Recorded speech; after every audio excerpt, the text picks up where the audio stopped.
Welcome to Previously on X-Men. The podcast that looks back on X-Men comics, movies, shows, characters, and more. And you can find more about this show and others like it on our network's website, radiomeanwhile.com. Other shows on the network include The Three Nice Things, where we force ourselves to say three nice things about a movie with a bad and often earned reputation. There's Is It Classic, Does It Rock, where we pick a band or artist and go through their discography, album by album, track by track. Radio 64, which is video game music remix radio, and 9021 Here We Go, a 90210 rewatch podcast. Share your thoughts on this and upcoming episodes by following us on Facebook and Twitter at Previously on X, and please rate, subscribe, and share this show on iTunes, Spotify, YouTube, wherever you get your podcast. I'm Eric Mickles, known online as duskvstweak, and with me is my co-host Hilary Gunning, known online as Hilary Gunning. I was ready that time. I was going to say my name. Sorry. I screwed it up. I was all prepared. Tune into our previous episode to find out what that means. Previously on X-Men. Yeah. Today, we have an interview. Comic book writer DeMatteis. Yeah, very exciting. Yeah. He wrote the Iceman miniseries from the 80s. Mm-hmm. It was a 4-part Iceman series, and like the character's first miniseries. And he also wrote X Factor later on, when after Peter David's run, DeMatteis came in and also took over those characters for a little bit. He got a lot done in it. Yeah. He had a lot of characters going on. Fun to talk to with a lot of callbacks to the character's history as well. We talked to him about his time with the X-Men, but also just about like the writing process, working with the X-Men. He's a very like deep writer. He's often bringing in philosophical discussions into his comics, and sometimes very metaphysical. So we get to talk to him about the X-Men. We get to talk to him about kind of the background of comic book writing. You get kind of a little peek behind the curtain. Yeah. And it's a good interview. It's a fun interview, so let's just play it. Let's Hilary, do it. Start the interview. I'm going to press the interview button. That's the space bar. Go. I am pointing at the space bar. Yeah. Maybe it's connected. Let's see. And go. It worked! The first question I wanted to ask was about the Iceman solo miniseries that you wrote. Okay. How did that come about? Because at that point, I'm pretty sure only Beast and Wolverine had gotten solo Really? series. I don't even remember that. Oh, wow, that's interesting. You know, I was writing the Defenders at the time, and I was as a kid, I was a big fan of the original X-Men. You know, back in the Lee Kirby and Roy Thomas days. You know, that original group of X-Men. Right. So I had done some personnel changes in Defenders, and I ended up with 3 of those original X-Men in the Defenders: Beast, Angel, and Iceman.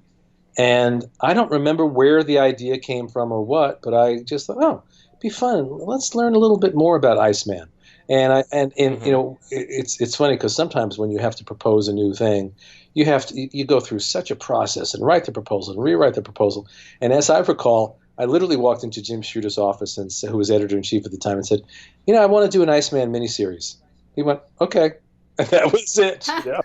That was the approval process, you know. And then we just went from there.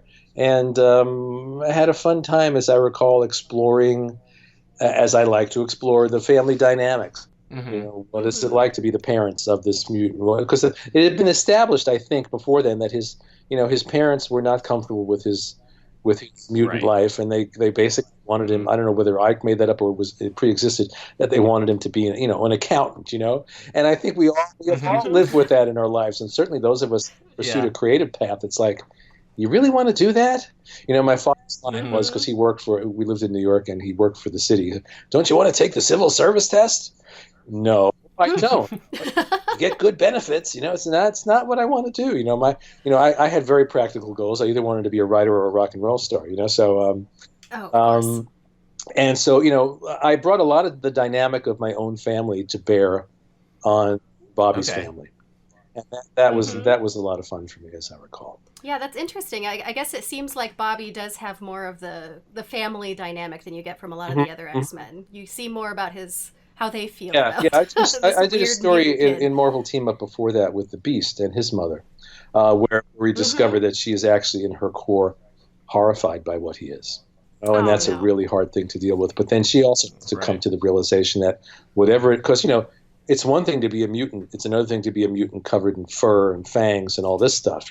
Mm-hmm. It's got to be a rough thing to deal with, no matter how much you love your kid. But the end point of the story was that she had to realize that even though on one level she was horrified by him, this is her son and she loves him. You know, Right. And so that was actually one of my favorite stories out of my whole Marvel team-up run, was that story that focused on Beast. Oh. Yeah. Speaking of Beast, we just interviewed Steve Englehart when we were talking about his time writing the Beast character and some of the X-Men characters, and he mentioned about how much freedom he had as a writer. And it sounds like you had the same. I mean, you just went in, and it wasn't them saying, we need somebody to write an Iceman series. You just pitched an Iceman series, and they just said, go ahead. It really was. I mean, we had editors, and we had good editors, and you knew that the best editors are the ones that let you alone to do what you do because they trust you.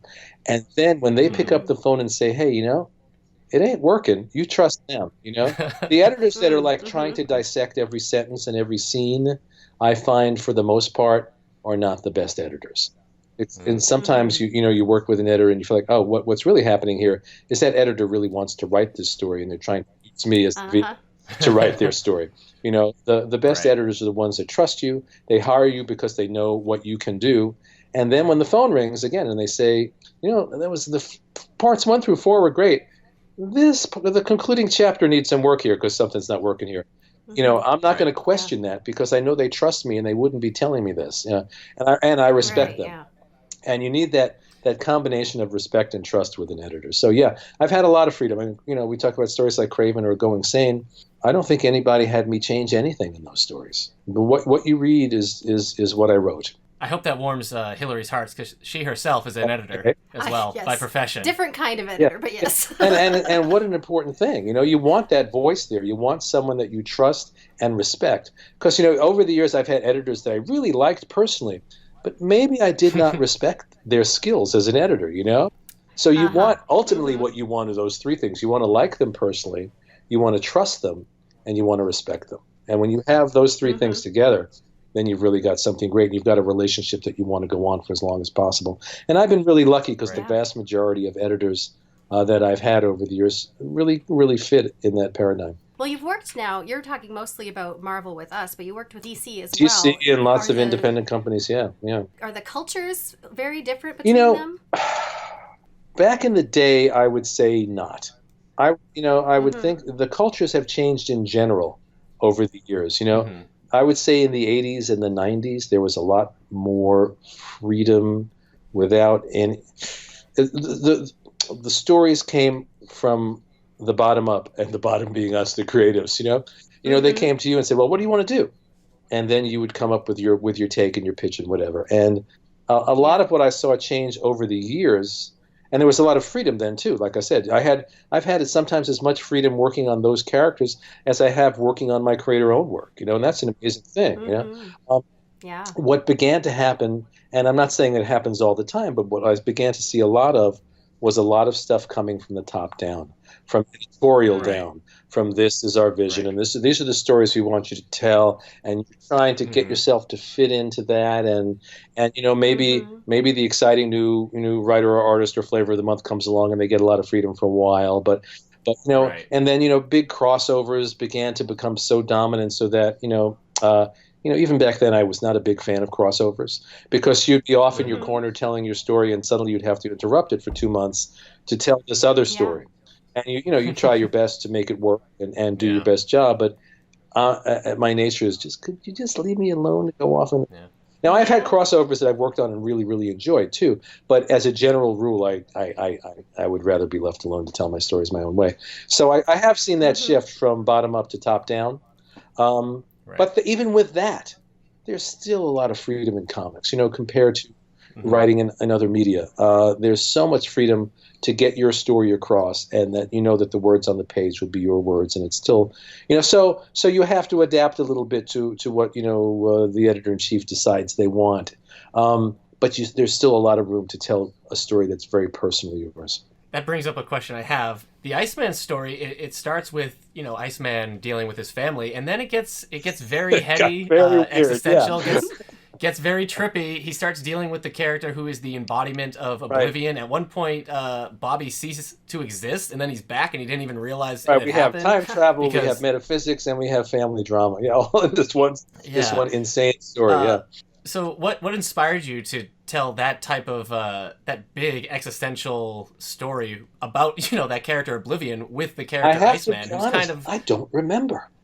But, going along with what we're talking about, and I haven't thought about this Iceman story much over the years, but considering everything we've just talked about, well, what's in there? All the themes we've been talking about. It's very personal and psychological and in the family dynamic, but it's also dealing with these big kind of cosmic questions and issues. And so there's a lot, so I guess it was just me dumping all my themes into this story, right. And whether I succeeded or not, I'll leave to other people, because I am often the least objective observer of my own work.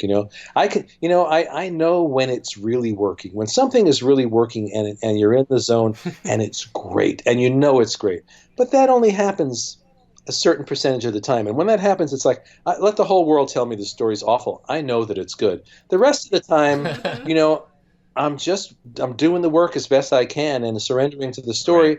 And I don't know, if someone says that story really sucked, I have to go, well, maybe it did, or that story was really great. They tell me it's great, and I'm really surprised. Really, was it? Oh, I'm really glad to hear that, So there's a lot of mystery involved in creating these things. So like something like this Iceman story, I have no real objective opinion of whether it was good or awful or somewhere in between. I remember, being surprised a few years back. They put out a hardcover collection of that particular story, and I'm thinking, well, that's interesting. I've got stories that have never been collected that I think are some of the best things I've ever done, and they just put out a hardcover collection of this Iceman, this obscure Iceman miniseries, So, well, he hasn't had too many miniseries of his own. Yeah, I guess so. So if you want to, cash in your Iceman dollars, it's the only place to go. But I was happy to see it, but it was surprising to me, because it wasn't one that I thought like, why that one? Right. But it was a fun project, and as we're talking about it, I'm thinking about it. Yeah, it's true. I dumped all those same themes we've been talking about are all running through that story, and there's a time travel element, and I love time travel stories. And, yeah, he goes back in time and meets his parents. Yep. Maybe gets his dad killed. Right. I'm trying to think now. I wonder if this was before what year did Back to the Future come out? 1983, Back to the Future? 85. I think this series either came out right around the same time or before it, so that's so interesting. I think I read somewhere, and maybe you can correct this if I'm wrong, but the Iceman miniseries that you wrote, that wasn't actually part of like the X titles? It wasn't under the X banner? I don't remember. Well, I know it was edited probably by my Defenders editor, I would think. Okay. So it was probably a Defenders book more than an X-Men book at that point in time. Yeah. Sure. Okay. So kind of like how a lot of people recognize Beast as an Avenger more than right. X-Men. Exactly. And at that point, those three guys, Beast, Angel, and Iceman, were Defenders characters. At this time, I think he would be popular from the Amazing Spider-Man, the Spider-Man and his Amazing Friends. Right. Cartoon. Oh, that's right. I forgot about that. Yeah. That probably was around the same era. Yeah. Because I remember Innocenti did a miniseries with Beast and Dazzler, but I think it ended up under the sort of as a Defenders thing also. But I can't swear to it. It's been a long time. So you talked about writing as therapy for you. Do you have specific insights when you look back at some of your work? Any insights into your soul? Oh, absolutely. Just like what I was saying about Craven. It's like I didn't know when I was writing that story that all those main characters were playing out aspects of what was going on in my life at that time. So it's always like there's what you put into a story consciously, but then there's the level where it's always a Rorschach test. And you go back and you look at it and you go, oh my God, I can't believe how I exposed my deepest feelings, and I understand it more, the creator-owned work, that's, it's maybe a little more conscious there, but, I'll pick up some old random Spider-Man story and go, oh my God, I can't believe that. That's like, that came right from the center of my being. I just exposed something I wouldn't tell my best friend, But that's so interesting because people will read and see themselves in a character like Spider-Man. It's interesting to hear about an author exposing themselves in those characters. And I think especially with a character like Peter Parker, you talk to any of the writers that have written that character, it's very personal. We all relate to Peter just as deeply as the audience does, and he's very, very real, and we take aspects of ourselves because he's such an everyman character, and you can channel those aspects of yourself. But you have to do that with everything you write. On some level, everything you write is, it's like you open up your head and a piece of your psyche is on the page. It has to be in order for, and I think even a writer who thinks they're not doing that is doing that. It may be unconscious, but everyone's doing that because that's what you that's what you are. and you're going to tell a story, and it's rising up from your unconscious or your conscious or a combination of the two, and it's about who you are, and it's about your view of life, the universe, and everything. It has to be.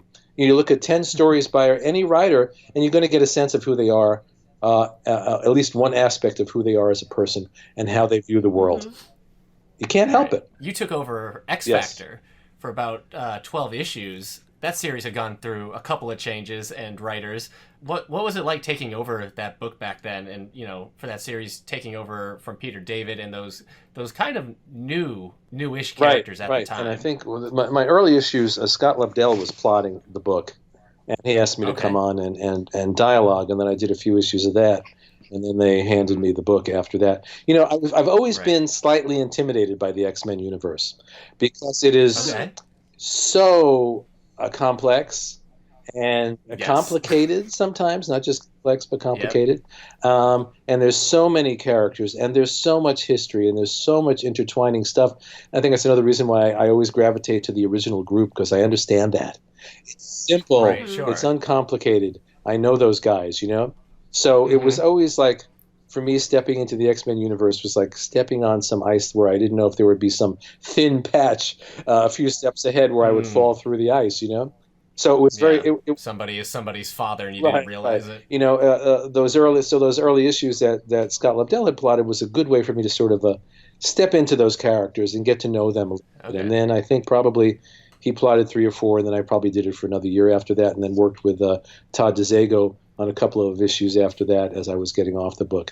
And it was a fun run. It was. I can't say that it was my favorite thing that I've ever done or anything like that. But, as I said before, you get to know the characters. And once you get comfortable with the characters, you let them lead you through the story. And I remember there was some character called Random, I think that was his name, who I'd never heard of. Until I started working on the book. Something about him clicked for me. Multiple Man, I got fascinated with, because talk about different aspects of your psyche. If we could manifest different physical selves with different aspects of our psyche, I found him to be a fascinating character. So certain characters I locked onto, and it was fun. It was a lot of fun working on the book. The sad part was, one of the reasons I was so excited to get on the book was because Joe Quesada was drawing it. And he drew one issue and he was gone.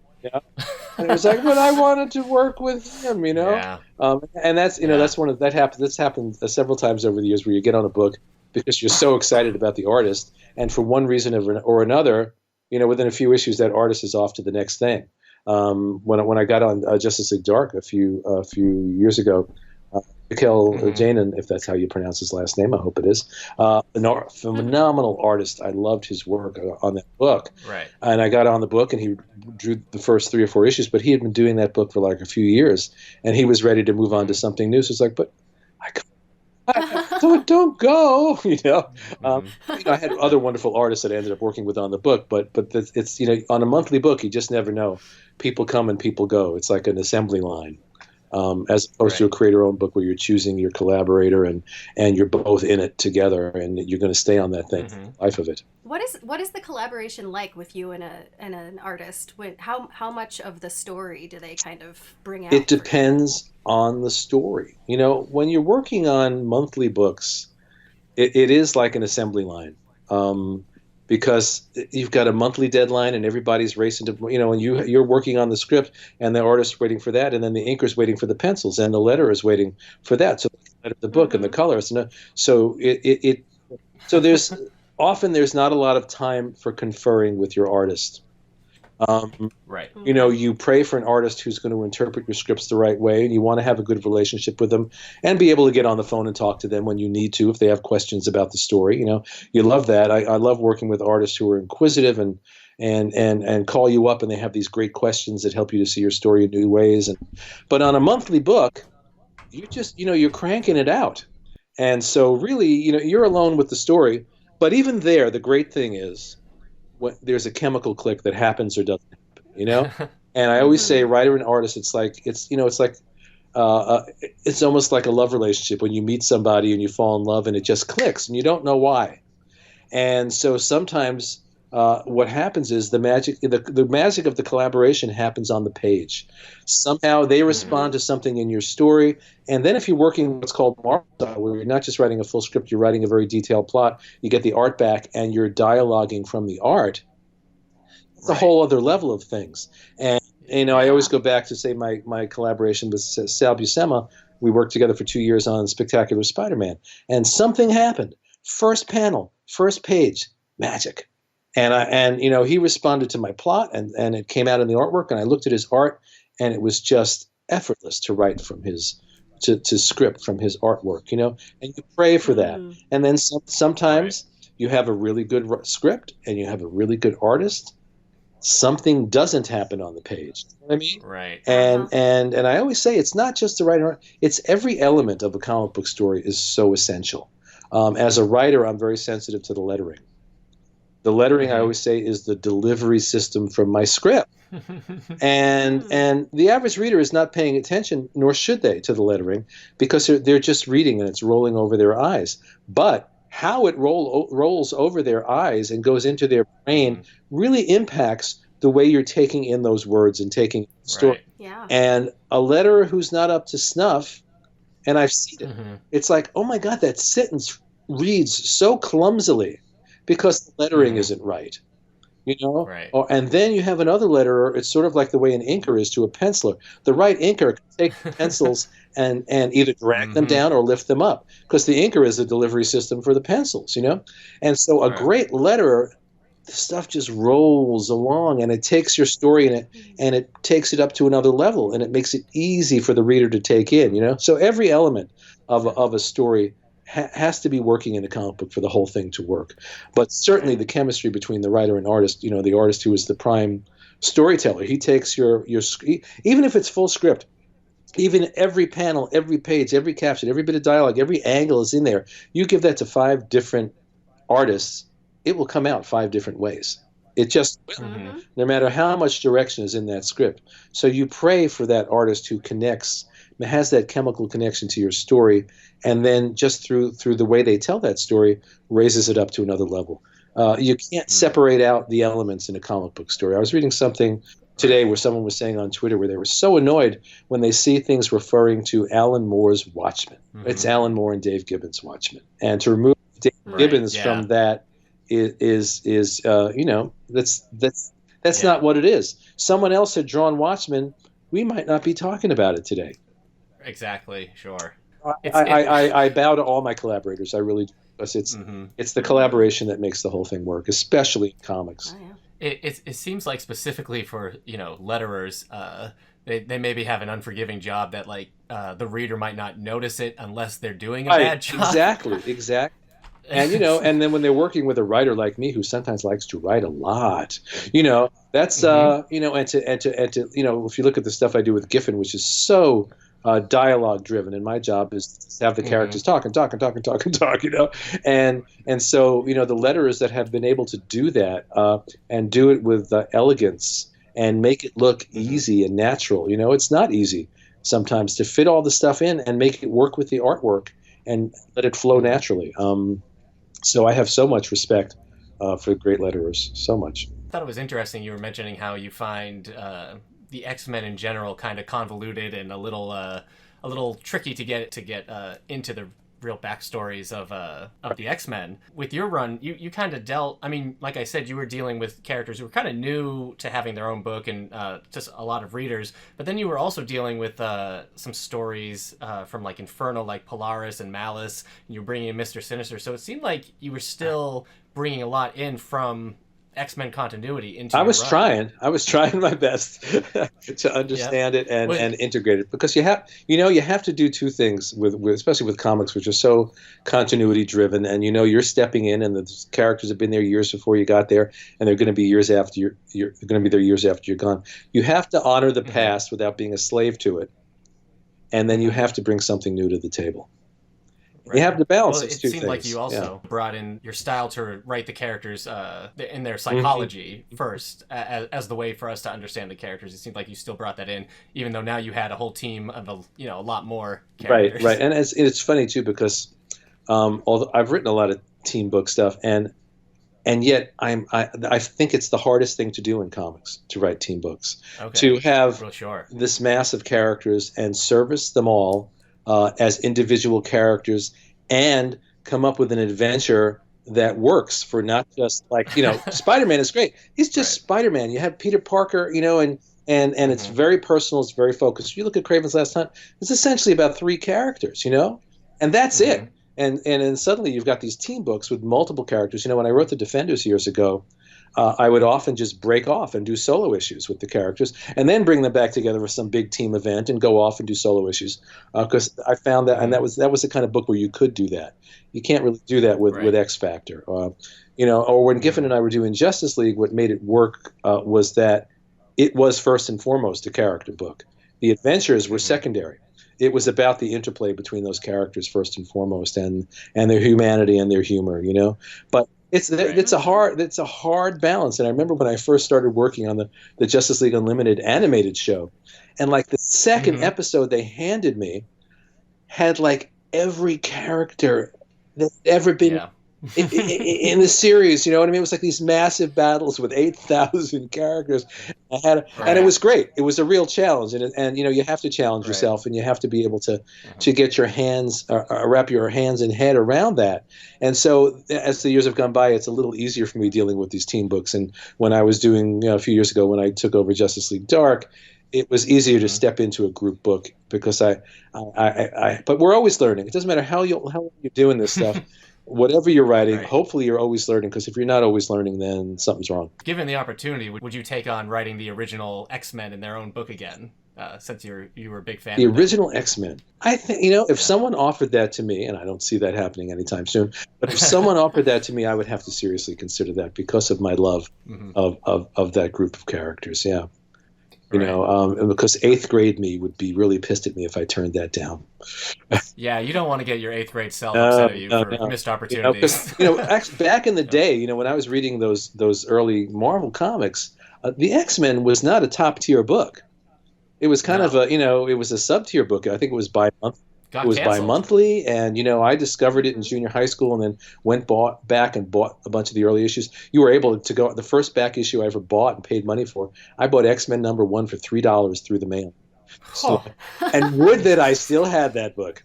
And then I sold a bunch of my comics when I was 12 or 13 because I wanted to buy a cool pair of boots, and that comic can now pay off my mortgage and a lot of other things, buy you a lot more boots too. But I had a great love of those characters, and one of the reasons I think why I loved them was because they weren't the prime books. Everybody loved, like at Marvel, Fantastic Four and Spider-Man. X-Men were down there sort of somewhere in the corner. And you always look for the character that's yours. You know what I mean? That everybody else isn't into. And the X-Men in those days were that for me. And there was Roy Thomas and Werner Roth were doing the book, I think. And that's not a run that's necessarily hailed as one of the great runs. I loved it. And then Roy stayed with that book for years. It really developed those characters in ways that are still impactful for those characters all these years later. Right. And then eventually when he was doing it with Neil Adams and all the great stuff that he did. But at that point, they were very low profile, and I think that's one of the things that I responded to. And there was, it's funny, I rarely even talk about the X-Men, so I haven't thought about this, but there really was something about those characters. Plus, you know what? The letter X is very cool. They throw it in everything. There's a reason why X-Files. I don't know why the X Factor. Why is the letter X cool? I don't know. If they had been the W men, it's symmetrical. Right. That's true. If they had been the W men, I don't think the book would have hit at all. No, it wouldn't have worked. The T men. I don't know. Well, maybe I don't know. But X Men. There's something about that letter. There's something mysterious and resonant. The letter X. Like you said, you didn't spend too much time writing the X-Men, but had a lot of fun asking you these questions about your time with the X characters. It's because, and what's interesting is it's something that people rarely ask me about. So I don't have any pat answers, and I have to really explore my own history with these characters to see what it was that resonated with me. Yeah. Well, thanks for joining us for this. It's been a lot of fun for both myself and Hilary. Thank you. This has been fun for me as well. That was a fun interview. It was a fun interview. That was really fun. I really enjoyed talking to him. He seems like he's such a thoughtful person in all of the things that he's talking about, and it seems like his whole process is very... Listen, I've interviewed... I'm not trying to brag, but I've interviewed many different authors. Over on my other podcast, The All the Book Show, we've interviewed other authors. But talking to comic book writers is always so much fun because they put so much... They don't just write, like, I want to see Havoc fight Blob. Yeah. They put, like, so much, like, thinking and philosophy and ethics into what they're writing. And it's never... Like, when we talked to Steve Englehart, he was like, you know, when he was talking about Scarlet Witch and stuff, he's like, she's an Avenger. She should be an Avenger. Like... It's a deep process, and it's one that they seem to be more comfortable talking about than I think a lot of the other authors. Because you mentioned that you talked to, I mean, a good number of authors on your other show. And what I've noticed talking to these comic book authors is that at least the way they talk about their process, it seems deeper than the process of a lot of the authors that you've talked to. Well, and as we heard, you know, J.M. DeMatteis, you know, proves that. Because, like, with that Iceman comic or with... X Factor, or with anything like he talked about, it's just, you know, if you're working through your own like metaphysical philosophy, put it into a comic book too. It's always it's been a lot of fun. So that was talk with him about. He was on an episode of the All the Book Show, the other podcast that I do. He was on episode 218, Going Sane with J.M. DeMatteis. We talked to him about his Joker story, Going Sane.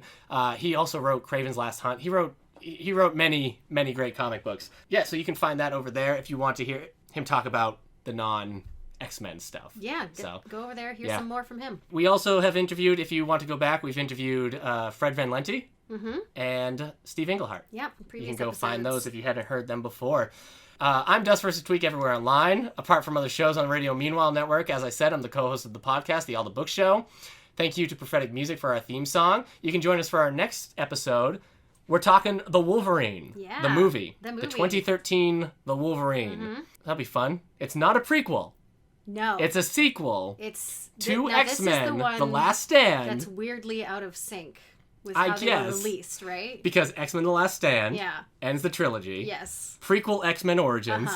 Prequel X-Men First Class, which is actually takes place even before X-Men Origins timeline. Yeah. And then The Wolverine. Which is a direct sequel to X-Men The Last Stand. Last Stand. Right. Yeah. If you just watch the Wolverine movies by themselves, they go in order. But when you think about them with the X-Men movies, they're all over the place. They're all over the place. So we'll talk more about that next time. Yep. All right. So, yeah. Are you excited to rewatch The Wolverine? Yeah, I think so. You think so? I think I enjoyed that movie. Yeah. It's not one that I have lots of, like, emotions tied up in. I think I just sort of liked it. I don't know. I've watched it quite a bit. I like it. Do you love it? Do you want to marry it? Stop it! What if it's listening? Ugh. Again, you can find more about this show and others like it at our network's website, radiomeanwhile.com. Please follow us on Facebook and Twitter at Previously on X. And please rate, subscribe, and share this show on iTunes, Spotify, YouTube, wherever you get your podcasts. Thank you for listening. Bye.